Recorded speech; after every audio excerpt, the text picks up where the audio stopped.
Double Diamond Railroad back. All this work I did, the ballasting, finished it all up yesterday. Everything was great. Had a short, which I thought was in the frogwood switch. Cleaned it out, worked fine. Came down today, dead. Short, dead short. Isolated. Got the continuity meter out. Couldn't get rid of it. Did all kinds of tricks to try to break it down. Ended up having to tear a switch out because it was in this block 4 for the yard, which had been working for 2 months. I don't understand it. I'm going to inspect the wiring, but the two I pulled out. So I had to take this out, kind of bow the switch. I'm afraid to use them again almost. But we're going to try to piece it back together and make it work. And see how it goes. Might have to order 2. Might have to order the Y that I had to tear out. And this long switch here, number 8.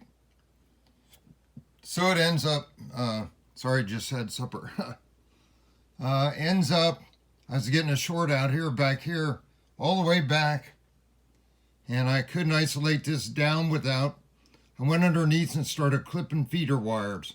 There's one I got rid of yesterday. It shouldn't have been there because it's feeding a frog. There was no gap. That was one problem. Have no idea how that worked before. Could have been some of the intermittent stuff. I cut that off, ran through yesterday. Perfect. Flawless running through all the switches, every track. Come down today and there's a dead short. Could not get rid of it. So I took this track switch out. Still there. Then I went up, clipped more wires underneath until it killed it.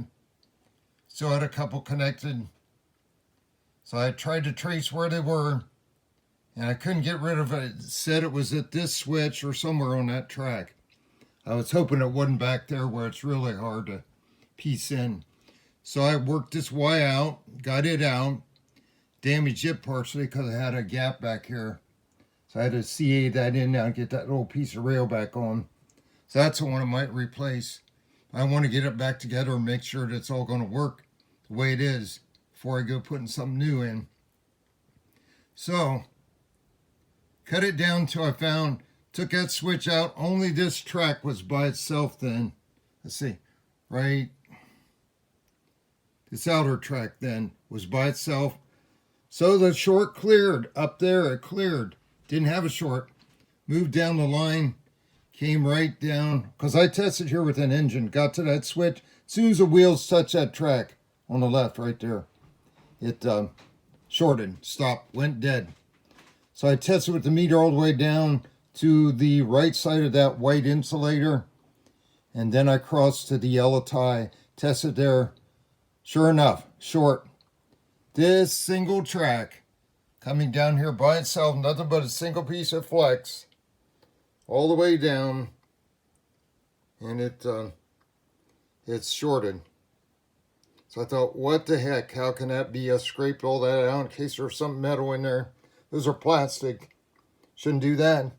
So finally I had to come up and just clip. See where the hole is now. Somewhere up here. I can't even find it. Had to drill a new hole. I don't know. Losing track of where it is. Right there. That's where the white feeder was. I clipped it off the track. Boom. Short dropped. So I thought, what in the world is wrong with that? I've run this for over 2 months. No issues. So I shoved it down through. I pulled it down through from underneath. I looked up under there, stuck a drill bit in, and found where it was, and there was a white and a red like in the same hole from when it was reversed. So I pulled them both out. So now I'm going to inspect them because the only thing I can figure is they had a bare spot on one of them, and the glue bonded it together in there, jammed together, pinched, and that was a short. As soon as I cut it free, it stopped. So now I'm in the process of rebuilding, trying to get these back in, piece them in. I think it'll be okay, but boy, they were stressed getting them out. So what I'm thinking now is I'm going to have to tear out both these tracks because I have pieces in here. I don't want that. I got enough flex track here. It'll plenty long enough. it'll do this whole piece all in one piece to the switch. That was a built-in replacement from Atlas before. So I'm going to tear these out, which I hate to do. I got to soak the ballast. All the ballast I just finished over the last 2 days. Take out these 2 tracks. What I will do is make this one about 3-4 inches longer. Fill that spot. This one will stay the same. Gain a little extra carb storage. So I'm going to soak this down, peel this up, put on new flex track, and come right direct to the switch. Then I can manipulate just on the surface, tack it down, and test everything before, locking things down. It'll get me back running. I can stay that way. I'll go ahead and order 2 switches probably, if it works. I got to figure out this wiring underneath, what the heck happened. Because right now that track right there is going to be dead. He's dead when he gets to that insulator. So it has no feeder there. Got to figure that out too in the meantime. So I think the primary thing is work on these. Get it done better so there's no extra joints and all that. And put the, let's see if I got insulated joiners. Easier than cutting like I have been doing. I might have some clear ones down here. I don't know. So very disappointing, very frustrating, very angering yesterday and today when I found this. Well, when I cleared it, I was happy. I come down as dead short again, worse than before. Could not clear it. So what a mess. Had to do all that work over a couple days.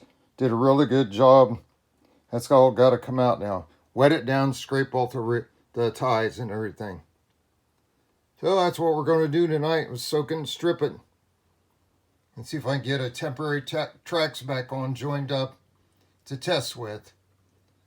And then I'm also going to look at the feed wire. Just already going on 7 o'clock. I've been down here a couple hours. Okay, guys. Sad situation. One of the disappointing things about doing this stuff. How that it looks like nothing to do with the switch. How those wires were shorting somehow in that hole when they're both pulled them out and they look both fully insulated.